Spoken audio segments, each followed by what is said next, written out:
नमस्कार दोस्तों, स्वागत है आप सभी का। दोस्तों इस वीडियो में हम सामान्य ज्ञान यानी दोस्तों जीके के टॉप 20 प्रश्न देखने वाले हैं जो पिछले कई एग्जामों में पूछे गए हैं दोस्तों, और आने वाले सभी एग्जाम्स के लिए बहुत ही महत्वपूर्ण होने वाले हैं। और इनसे संबंधित दोस्तों जो भी महत्वपूर्ण क्वेश्चंस बनेंगे साथ में हम वो भी देखते चलेंगे। तो आप वीडियो को लास्ट तक ज़रूर देखें दोस्तों, ताकि क्वेश्चन यहाँ पर आपको अच्छे से समझ में आ सके। तो चलिए देखते हैं पहला क्वेश्चन। देखिए पहला क्वेश्चन है कि निम्नलिखित में से किस स्थान पर विरूपाक्ष मंदिर स्थित है। तो दोस्तों विरूपाक्ष मंदिर ये किस स्थान पर है? ये दोस्तों आपका हम्पी में है। कहाँ पर दोस्तों? हम्पी में। तो हम्पी कहाँ है आपका? ये आपका कर्नाटक में है। कहाँ पर? कर्नाटक। हम्पी कर्नाटक में आपका विरूपाक्ष मंदिर है। तो ऑप्शन नंबर ए देखेंगे, हम्पी यहाँ पर सही उत्तर हो जाएगा। और दोस्तों आपको इन 20 प्रश्नों में से कितने क्वेश्चन सही हुए ये आपको लास्ट में कमेंट करके ज़रूर बताना है। तो हम्पी दोस्तों आपका कर्नाटक हो गया। अब देखिए एक महत्वपूर्ण मंदिर यहाँ पर पूछा जाता है, सूर्य मंदिर। तो कोणार्क का सूर्य मंदिर ये दोस्तों आपका कहाँ पर है? उड़ीसा में। कोणार्क का सूर्य मंदिर उड़ीसा के कोणार्क में है। ये आपका क्वेश्चन पूछा जाता है। अब देखिए एक यहाँ पर क्वेश्चन है कि गुजरात का यहाँ पर सोमनाथ मंदिर कौन सा दोस्तों? सोमनाथ मंदिर जो कि गुजरात में, सोमनाथ। तो सोमनाथ मंदिर गुजरात में, इससे क्या क्वेश्चन पूछा जाता है कि 1025 ईस्वी में महमूद गजनी द्वारा इसको लूटा गया। सोमनाथ मंदिर को महमूद गजनवी द्वारा लूटा गया, ये 1025 में। तो पूछा जाता है कि महमूद गजनी द्वारा किस मंदिर पर आक्रमण किया गया था। तो सोमनाथ मंदिर पर दोस्तों ये कहाँ पर है आपका? ये दोस्तों आपका कहाँ पर है? गुजरात में। सोमनाथ मंदिर कहाँ पर है? गुजरात में। 1025 ईस्वी में इसे महमूद गजनवी द्वारा लूटा गया। अब देखिए कहा जाता है दोस्तों ये कि महमूद गजनवी का टोटल भारत पे कितने आक्रमण किए थे उसने? तो टोटल 17 आक्रमण किए थे। और ये जो सोमनाथ मंदिर का दोस्तों आक्रमण था ये उसका 16वां आक्रमण था। सोमनाथ मंदिर पर कौन सा आक्रमण था दोस्तों? उसका 16वां आक्रमण था सोमनाथ मंदिर पर महमूद गजनवी का। तो इन सभी प्रश्नों को यहाँ पर आपको याद रखना है। चलिए अगला प्रश्न देखेंगे। देखिए यहाँ पर अगला प्रश्न है कि संविधान के किस संशोधन के द्वारा मौलिक कर्तव्यों को इनमें शामिल किया गया। तो संविधान के किस संशोधन द्वारा मौलिक कर्तव्य को जोड़ा गया था? तो मौलिक कर्तव्य दोस्तों सबसे पहले समझ लेते हैं कि ये किस भाग में है संविधान के। तो भाग 4 क में है। किसमें दोस्तों? भाग 4 क में आपका क्या है? मौलिक कर्तव्य है। किस देश से लिया गया था? तो आपका रूस से लिया गया था दोस्तों। मौलिक कर्तव्य किस देश से? रूस से लिया गया था। और किस अनुच्छेद में है? तो किस अनुच्छेद में है दोस्तों आपका मौलिक कर्तव्य? तो ये आपका 51 क में है। किसमें दोस्तों? 51 क या 51 ए में। तो इसमें आपका मौलिक कर्तव्य है। तो टोटल मौलिक कर्तव्यों की संख्या कितनी है? तो टोटल मौलिक कर्तव्यों की संख्या दोस्तों यहाँ पर 11 है। कितने मौलिक कर्तव्य हैं? 11। अब देखिए यहाँ पर आपको ध्यान देना है कि टोटल मौलिक कर्तव्यों की संख्या 11 है। जो 10 मौलिक कर्तव्य थे तो इनमें से 10 मौलिक कर्तव्यों को 42वें संविधान संशोधन द्वारा 1976 में जोड़ा गया। किसमें दोस्तों? 42वें संविधान संशोधन द्वारा 1976 में जोड़ा गया। लेकिन जो कितने यहाँ पर 10 मौलिक कर्तव्य, लेकिन जो 11वां मौलिक कर्तव्य था ये आपका दोस्तों 86वां संविधान संशोधन 2002 में जोड़ा गया था। इस प्रश्न को आपको याद रखना है, ये बहुत ही इंपॉर्टेंट क्वेश्चन है कि 11वां मौलिक कर्तव्य कब जोड़ा गया। तो 86वें संविधान संशोधन द्वारा 2002 में जोड़ा गया।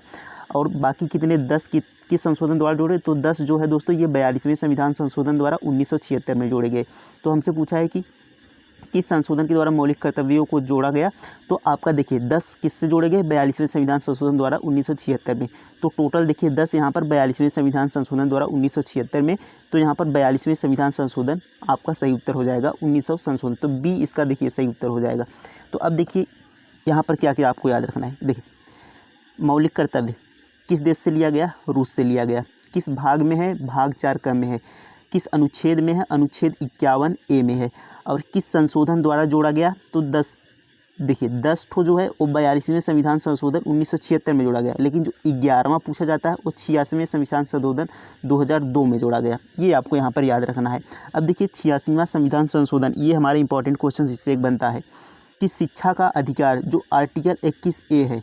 कितना दोस्तों? आर्टिकल 21 ए, शिक्षा का अधिकार, ये भी दोस्तों आपका 86वें संविधान संशोधन 2002 में जोड़ा गया था। तो पूछा जाता है कि शिक्षा का अधिकार किस संविधान संशोधन द्वारा जोड़ा गया। तो 21 ए में है और ये 86वें संविधान संशोधन 2002 में जोड़ा गया। तो इन सभी प्रश्नों को यहाँ पर आपको ध्यान देना है, याद रखना है। अगला प्रश्न देखेंगे। देखिए अगला प्रश्न है कि भारत के प्रथम राष्ट्रपति कौन थे। तो यहाँ पर आपको दोस्तों बताना है कि भारत के प्रथम राष्ट्रपति कौन थे।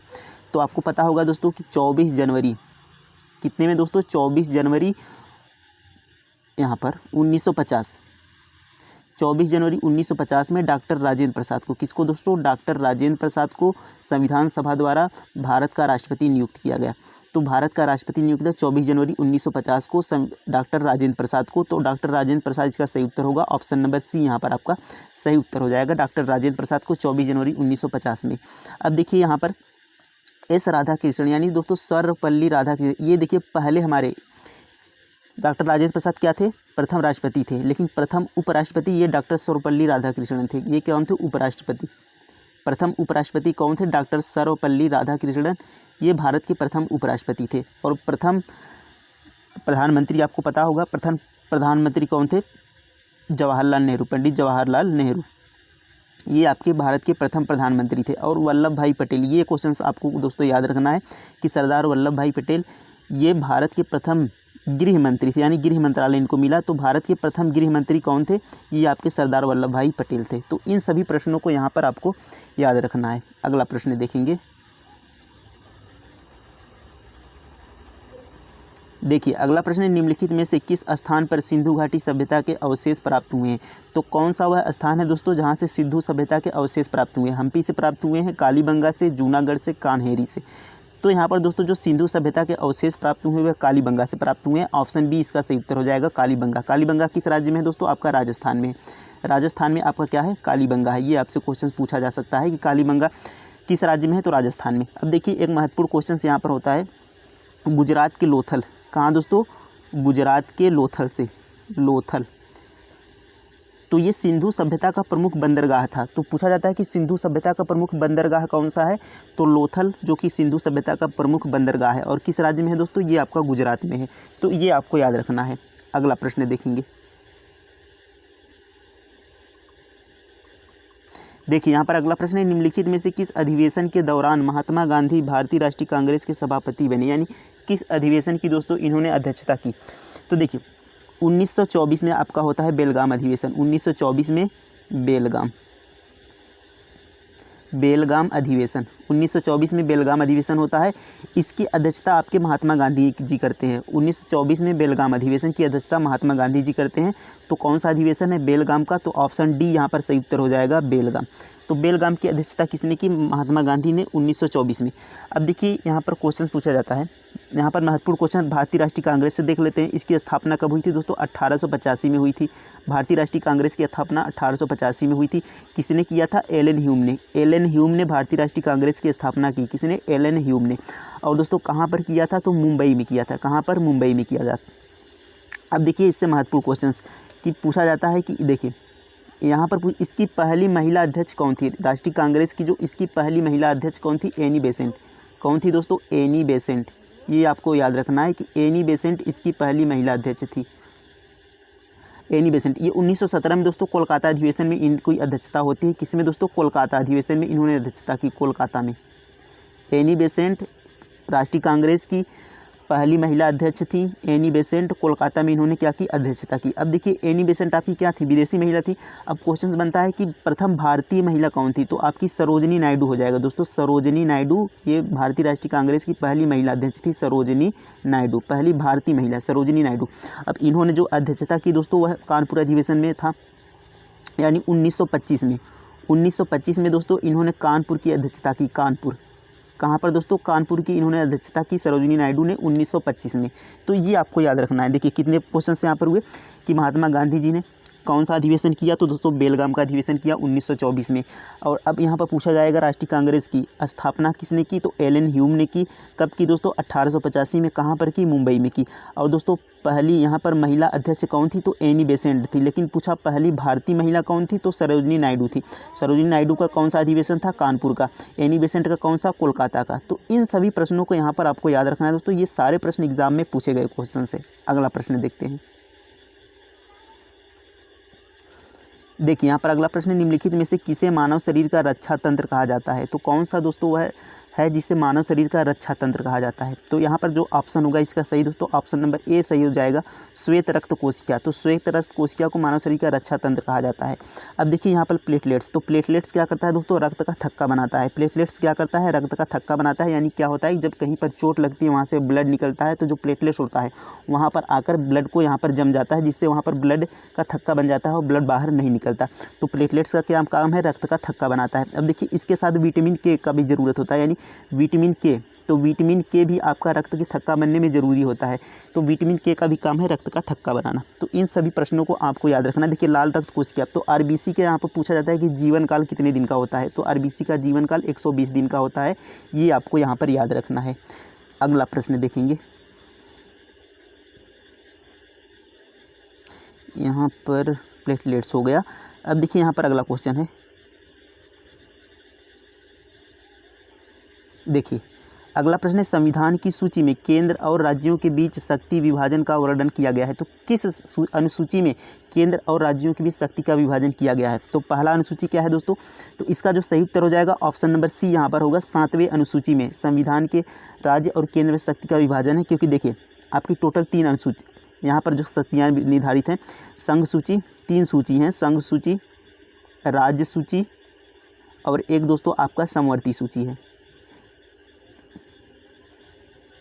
ये आपके यहाँ पर अनुसूची 7 में। तो इसमें देखिए यहाँ पर संघ सूची, राज्य सूची, समवर्ती सूची में है। तो संघ सूची क्या है, राज्य सूची क्या है, समवर्ती सूची। संघ सूची का मतलब दोस्तों इस पे केवल केंद्र, यानी जो संघ सूची के अंतर्गत जो भी यहाँ पर होगा उस पर केंद्र कानून बनाएगा और केंद्र देखरेख करेगा। लेकिन जो राज्य सूची में आएगा उस पर राज्य कानून बनाएगा, राज्य उसकी देखरेख करेगा। और जो समवर्ती सूची में है दोस्तों उस पर केंद्र और राज्य दोनों साथ में यहाँ पर देखरेख करेंगे। तो समवर्ती सूची में आपका देखिए शिक्षा, तो यहाँ पर क्वेश्चन पूछा जाता है कि शिक्षा आपका किस सूची का विषय है। तो शिक्षा आपका दोस्तों समवर्ती सूची में जाएगा। किसमें दोस्तों, समवर्ती सूची में आपका शिक्षा जाएगा।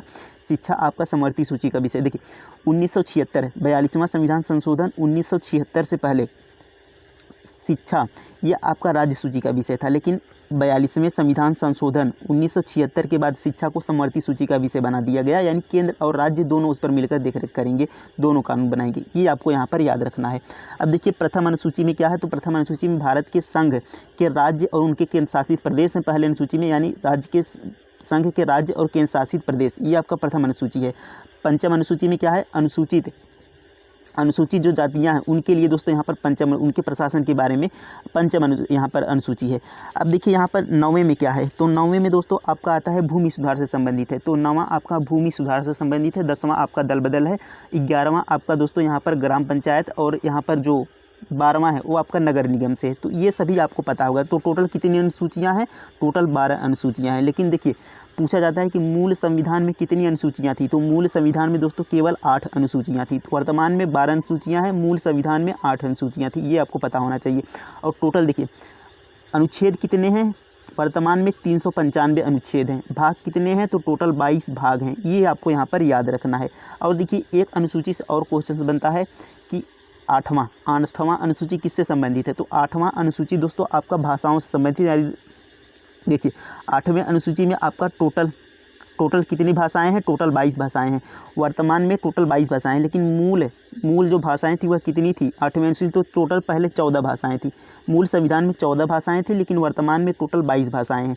तो ये आपको याद रखना है कि भाषाएँ आपकी 8वीं अनुसूची में हैं। तो उम्मीद है ये सारे प्रश्न यहाँ पर आपको क्लियर हो गए होंगे। अगला प्रश्न देखेंगे। देखिए अगला प्रश्न, निम्नलिखित में से किसकी कमी के कारण रक्त स्कंद समय में कम हो जाती है। रक्त स्कंद का मतलब यानी दोस्तों रक्त का थक्का जो मैंने अभी बताया प्लेटलेट्स और विटामिन के। तो देखिए यहाँ पर वही विटामिन के आपका मैंने अभी बताया कि विटामिन के यहाँ पर रक्त का थक्का बनाने में यहाँ पर होता है। तो विटामिन के इसका सही उत्तर हो जाएगा ऑप्शन नंबर सी। अब देखिए यहाँ पर vitamin A, vitamin B, vitamin D. तो यहाँ पर विटामिन ए का रासायनिक नाम क्या होता है, रेटिनॉल। विटामिन ए का रासायनिक नाम रेटिनॉल होता है। और दोस्तों विटामिन बी का रासायनिक नाम थायमीन होता है। विटामिन बी का रासायनिक नाम क्या है, विटामिन बी का रासायनिक नाम थायमीन है। विटामिन डी का दोस्तों यहाँ पर कैल्सीफेरॉल, विटामिन डी का क्या है, कैल्सीफेरॉल। कैल्सीफेरॉल विटामिन डी का रासायनिक नाम है। और विटामिन सी की बात करें तो विटामिन सी के रासायनिक नाम दोस्तों एस्कॉर्बिक एसिड यानी एस्कॉर्बिक अम्ल विटामिन सी का रासायनिक नाम है। अब देखिए यहाँ पर अगर बात कर ले इनसे रोग, तो विटामिन ए से कौन सा रोग होता है? विटामिन ए की कमी से रतौंधी होता है, विटामिन बी की कमी से बेरी होता है, विटामिन सी की कमी से स्कर्वी होता है और विटामिन डी की कमी से यहाँ पर रिकेट्स होता है। तो इन सभी प्रश्नों को यहाँ पर आपको यहाँ पर याद होना चाहिए। अगर विटामिन के का रासायनिक नाम करें तो राइबोफ्लोक्विनोन, फिलोक्विनोन इसका दोस्तों रासायनिक नाम है यहाँ पर के का। तो इन सभी प्रश्नों को आपको यहाँ पर याद रखना है। अगला प्रश्न देखेंगे। देखिए अगला प्रश्न, निम्नलिखित में से किसके लॉर्ड मैकाले का नाम जुड़ा है? तो किससे लॉर्ड मैकाले का नाम यहाँ पर दोस्तों जुड़ा है? गोद निषेध प्रथा से, सहसंधि से, अंग्रेजी शिक्षा से, अस्थाई बंदोबस्त से। तो लॉर्ड मैकाले का दोस्तों नाम जो है ऑप्शन नंबर सी यहाँ पर अंग्रेजी शिक्षा से जुड़ा है, क्योंकि देखिए अंग्रेजी यहाँ पर भारत में अंग्रेजी का जनक इसी को कहा जाता है, मैकाले को, क्योंकि इसी ने यहाँ पर अंग्रेजी फैलाया। तो अंग्रेजी से इसका संबंध है, इसी ने अंग्रेजी फैलाया था, तो इसका संबंध अंग्रेजी शिक्षा से है लॉर्ड मैकाले का। अब देखिए अस्थाई बंदोबस्त की बात करें तो ये दोस्तों कार्नवालिस ने चलाया था अस्थाई बंदोबस्त। तो कार्नवालिस इसका देखिए यहाँ पर सही उत्तर हो जाएगा, अस्थाई बंदोबस्त का कार्नवालिस। और आपका मैकाले यहाँ पर अंग्रेजी शिक्षा, तो सही उत्तर क्या होगा? सी वाला, अंग्रेजी शिक्षा से मैकाले का संबंध है और कार्नवालिस अस्थाई बंदोबस्त। तो इन प्रश्नों को यहाँ पर आपको याद रखना है। अगला प्रश्न देखेंगे। देखिए अगला प्रश्न, निम्नलिखित में से कौन भारतीय राष्ट्रीय आंदोलन के गर्म दल के नेता थे? देखिए गर्म दल के नेता कौन थे दोस्तों? लाल, बाल और आपको याद रखना है पाल। तो लाल, बाल, पाल ये तीनों क्या थे? गर्म दल के नेता थे। लाल से मतलब दोस्तों लाला लाजपत राय, बाल से मतलब बाल गंगाधर तिलक और पाल से मतलब बिपिन चंद्र पाल। तो देखिए कौन है इसमें? तो इसमें आपका दोस्तों ऑप्शन नंबर सी यहाँ पर हो जाएगा, बिपिन चंद्र पाल। ये आपके क्या थे? ये आपके गर्म दल के नेता थे। अब देखिए यहाँ पर क्वेश्चन पूछा जाता है कि नरम दल और गर्म दल कब अलग हुए थे? तो देखिए 1907 में आपका सूरत अधिवेशन होता है और सूरत अधिवेशन में ही नरम दल और गर्म दल दोनों क्या हो गए थे? अलग हो गए थे। और ये कब मिले थे दोस्तों? तो 1916 में। तो 1916 में आपका होता है दोस्तों लखनऊ अधिवेशन। 1916 में लखनऊ अधिवेशन होता है, जिसमें ये नरम दल और गर्म दल दोनों क्या आपस में मिल गए थे। तो 1907 में अलग हुए थे यहाँ पर सूरत अधिवेशन में, और लखनऊ अधिवेशन में क्या हुए थे? दोनों मिल गए थे। ये आपको यहाँ पर याद रखना है। अगला प्रश्न देखेंगे। देखिए अगला प्रश्न, आयरन लेडी के नाम से विख्यात ब्रिटेन की पहली महिला प्रधानमंत्री का नाम बताइए। तो ब्रिटेन की पहली प्रधानमंत्री कौन थी जिसे आयरन लेडी का नाम दिया गया था? तो इसका सही उत्तर हो जाएगा Margaret Thatcher, option number A. तो मार्गरेट थैचर को दोस्तों यहाँ पर ब्रिटेन की पहली प्रधानमंत्री थी, जो जिसे देखिए यहाँ पर आयरन लेडी के नाम से जाना जाता था। अब देखिए यहाँ पर आपको बताना है कि इंडिया में यानी भारत में आयरन लेडी किसे कहा जाता है? तो इंदिरा गांधी को। किसे दोस्तों? इंदिरा गांधी को आपका आयरन लेडी कहा जाता था। ये भी क्या थी? भारत की पहली महिला प्रधानमंत्री इंदिरा गांधी। इन्हें क्या कहा जाता था? आयरन लेडी के नाम से जाना जाता था। अगला प्रश्न देखेंगे। देखिए अगला प्रश्न है, काकोरी ट्रेन डकैती में कौन शामिल थे? तो काकोरी ट्रेन डकैती कब होता है दोस्तों? ये आपका 1925 में होता है। कहाँ पर होता है? लखनऊ में, लखनऊ के काकोरी में।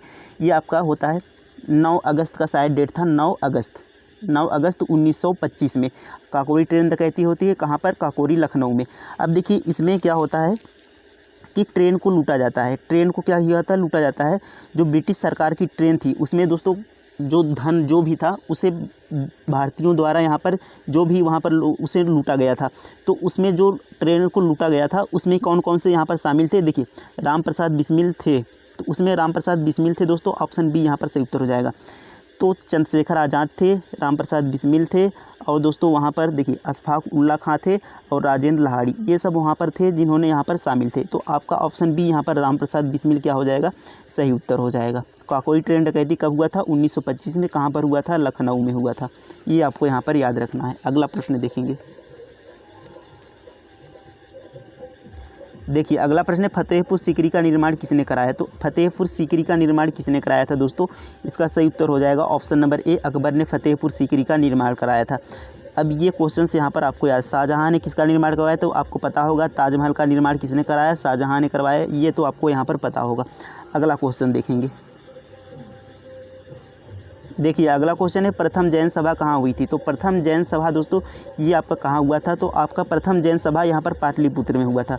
कहाँ पर दोस्तों, पाटलिपुत्र में हुआ था प्रथम जैन सभा। और दूसरी कहाँ हुई थी, तो दूसरी दोस्तों आपका वल्लभी गुजरात में। दूसरी कहाँ हुई थी, दूसरी आपकी वल्लभी गुजरात में हुई थी दूसरी जैन सभा। तो इसका डी सही उत्तर होगा, पाटलिपुत्र में आपका प्रथम जैन सभा हुआ था। अब देखिए यहाँ पर जैन धर्म से कुछ महत्वपूर्ण यहाँ पर प्रश्न देख लेते हैं। तो जैन धर्म के संस्थापक किसे माना जाता है, तो ऋषभदेव, जो कि पहले तीर्थंकर थे। किसे दोस्तों, ऋषभदेव को। ऋषभदेव को जैन धर्म का संस्थापक कहा जाता है। ये कौन से पहले तीर्थंकर थे। 23वें तीर्थंकर पूछा जाता है कौन है, तो पार्श्वनाथ आपके 23वें तीर्थंकर थे। पार्श्वनाथ तीसरे तीर्थ यहाँ पर 23वें तीर्थंकर थे। और लास्ट दोस्तों यहाँ पर जो 24वें तीर्थंकर थे वो कौन थे, तो महावीर स्वामी आपके यहाँ पर 24वें तीर्थंकर थे। अब पूछा जाता है दोस्तों कि वास्तविक संस्थापक कौन थे जैन धर्म के, तो महावीर स्वामी आपका वास्तविक संस्थापक थे जैन धर्म का। क्यों, क्योंकि महावीर स्वामी के समय यहाँ पर जैन धर्म का ज़्यादा प्रचार प्रसार हुआ था, इसलिए महावीर स्वामी को जैन धर्म का वास्तविक संस्थापक कहा जाता है। ये आपको यहाँ पर याद रखना है। अगला प्रश्न देखेंगे। देखिए अगला प्रश्न है मानव हृदय में कितने वॉल्व होते हैं। तो मानव हृदय में आपको बताना है कितने वॉल्व होते हैं। तो मानव हृदय में दोस्तों टोटल 4 वॉल्व होते हैं। ऑप्शन डी इसका सही उत्तर हो जाएगा। अब देखिए 2 निलय और 2 अलिंद होते हैं। 2 निलय और 2 अलिंद भी होते हैं। ये आपको याद रखना है कि 2 निलय और 2 अलिंद होते हैं मानव हृदय में। ये आपको यहाँ पर याद रखना है। अगला प्रश्न देखेंगे। देखिए अगला प्रश्न, आयुर्वेद की उत्पत्ति हुई थी। तो आयुर्वेद की उत्पत्ति किस वेद से हुई थी, ये आपको बताना है। तो आयुर्वेद की उत्पत्ति दोस्तों आपका अथर्ववेद से हुई थी। ऑप्शन डी यहाँ पर सही उत्तर हो जाएगा। अब देखिए सबसे प्राचीन वेद पूछा जाता है। सबसे प्राचीन वेद आपका ऋग्वेद हो जाएगा, सबसे प्राचीन वेद। अब देखिए भारत में संगीत का उत्पत्ति किस वेद से हुई थी, ये आपको पूछा जाता है कि संगीत का जनक, भारतीय संगीत का जनक किस वेद से माना जाता है। तो आपका वो है सामवेद से। किससे दोस्तों, सामवेद से आपका संगीत आपका यहाँ पर सामवेद से माना जाता है। तो ये आपको यहाँ पर इतना याद रखना है। अगला प्रश्न देखेंगे। अब देखिए अथर्ववेद को आपका टोना टोटका वाला यहाँ पर जादू मंत्र जो है वो भी अथर्ववेद में आता है। यहाँ पर ये आपको बताया। और यज्ञ से संबंधित जो नियम कानून थे वो आपका यजुर्वेद में है। ये आपको यहाँ पर याद रखना है। अगला प्रश्न देखेंगे। देखिए अगला प्रश्न, निम्न में से कौन से शासक का संबंध गुलाम वंश से था। तो गुलाम वंश, देखिए गुलाम वंश का संस्थापक पूछा जाता है। तो गुलाम वंश का संस्थापक यहाँ पर कुतुबुद्दीन ऐबक। गुलाम वंश का संस्थापक कुतुबुद्दीन ऐबक आपका दोस्तों गुलाम वंश का क्या था, संस्थापक था गुलाम वंश का कुतुबुद्दीन ऐबक। देखिए कुतुबुद्दीन ऐबक के बाद क्या कौन आता है, आराम शाह आता है। कौन सा आता है दोस्तों यहाँ पर शासक, आराम शाह आता है। तो आराम शाह के बाद दोस्तों अब आता है इल्तुतमिश। कौन आता है, इल्तुतमिश आपका आता है आराम शाह के बाद। तो इल्तुतमिश यहाँ पर आया। तो इल्तुतमिश दोस्तों यहाँ पर क्या है, गुलाम वंश का संस्थापक। तो ऑप्शन ए यहाँ पर सही उत्तर हो जाएगा, इल्तुतमिश। अब देखिए यहाँ पर पूछा जाता है कि आपकी कुतुब मीनार का निर्माण किसने करवाया या किसने नींव रखा था। तो वो कुतुबुद्दीन ऐबक ने रखा था दोस्तों कुतुब मीनार का नींव। और किसने उसे पूरा करवाया तो ये पूछा जाता है। तो ये आपका इल्तुतमिश ने उसे पूरा करवाया था। ये आपको यहाँ पर याद रखना है। अगला प्रश्न देखेंगे। देखिए अगला प्रश्न है कि निम्न में से कौन सा शासक सिंचाई के लिए बड़ी संख्या में नहरों के लिए बहुत प्रसिद्ध हुआ।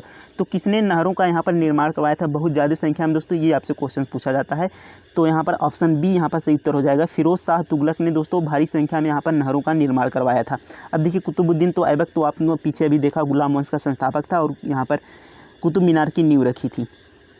तो इसको यहाँ पर आपको याद रखना है कि फिरोज शाह तुगलक ने भारी संख्या में यहाँ पर नहरों का निर्माण करवाया था। अगला प्रश्न देखेंगे।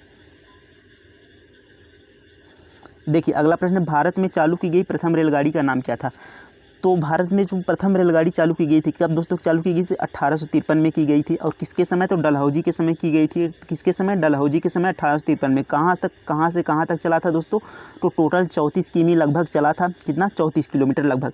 और कहाँ से कहाँ तक, तो बोरीबंदर, मुंबई के बोरीबंदर से ठाणे तक। बोरीबंदर से कहाँ तक दोस्तों, ठाणे तक। बोरीबंदर से आपका मुंबई में बोरीबंदर के ठाणे तक यहाँ से चला था आपका पहला ट्रेन 1853 में। तो उसका नाम पूछा जाता है कि उसका नाम क्या था। तो उसका नाम दोस्तों यहाँ पर फेरी नहीं मेरी होगा। तो मेरी क्वीन उसका नाम था। क्या दोस्तों, मेरी क्वीन उस ट्रेन का नाम था। ये आपको पता होना चाहिए। अगला प्रश्न देखेंगे।